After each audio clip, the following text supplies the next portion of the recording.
एक 12 साल का मासूम हिमांशु चौधरी अपने घर से निकलता है और अचानक गायब हो जाता है। जी हाँ, घर वाले परेशान होते हैं, रिश्तेदार परेशान होते हैं, पुलिस में रिपोर्ट तक लिखवाते हैं, उसके बावजूद भी कोई कदम नहीं उठाया जाता है पुलिस वालों के द्वारा और हिमांशु चौधरी का कोई पता नहीं लगता है। लेकिन एक दिन अचानक खबर आता है कि हिमांशु चौधरी की जो बॉडी है वो गांव के पास वाले नहर में पड़ी मिलती है। आप सभी को पता है कि मैं ज्यादा दूर की बात नहीं कर रहा हूँ, मैं बात कर रहा हूँ अपने जिले महाराजगंज की ही, और जो ये घटना घटी है चिढ़ा गांव में घटी है। जी हाँ, चिढ़ा गांव का एक मासूम था, जी हाँ, जिसका नाम था हिमांशु चौधरी। अपने घर से निकलता है और अचानक गायब हो जाता है।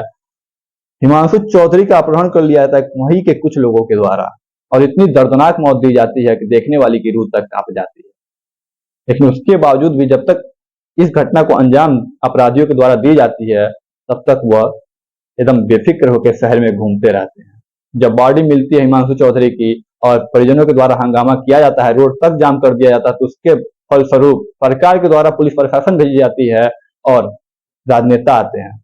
जी हाँ, सहानुभूति देते हैं कि आपको न्याय मिलेगा, लेकिन उसके बावजूद भी जो अपराधी हैं उनको बस जेल भेज दिया जाता है। मैं सवाल यहाँ यह उठाता हूँ कि क्या एक जान की कीमत बस जेल हो सकती है?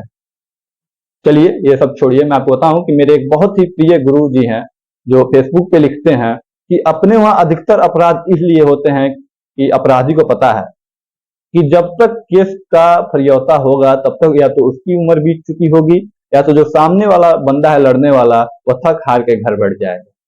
जो अपराधी है उसके पास कुछ अगर बपंसी खेत है या जायदाद है, जमीन है, तो उसमें से 2-4 डिसमिल बेचेगा और 25-50 लाख पाएगा, आजीवन केस लड़ेगा और अमन चमन से जिंदगी जिएगा और शहर में एकदम बेफिक्र होकर घूमेगा और फिर अपराध को अंजाम देगा। क्योंकि उसको पता है कि जब तक फरियौता होगी केस की तब तक वह बूढ़ा हो चुका होगा, या तो फिर उसकी उम्र बीत चुकी होगी, या तो फिर उसको बाइज्जत बरी कर दी जाएगी।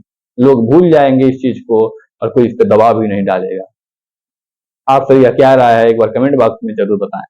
धन्यवाद। आप देख रहे थे ताल की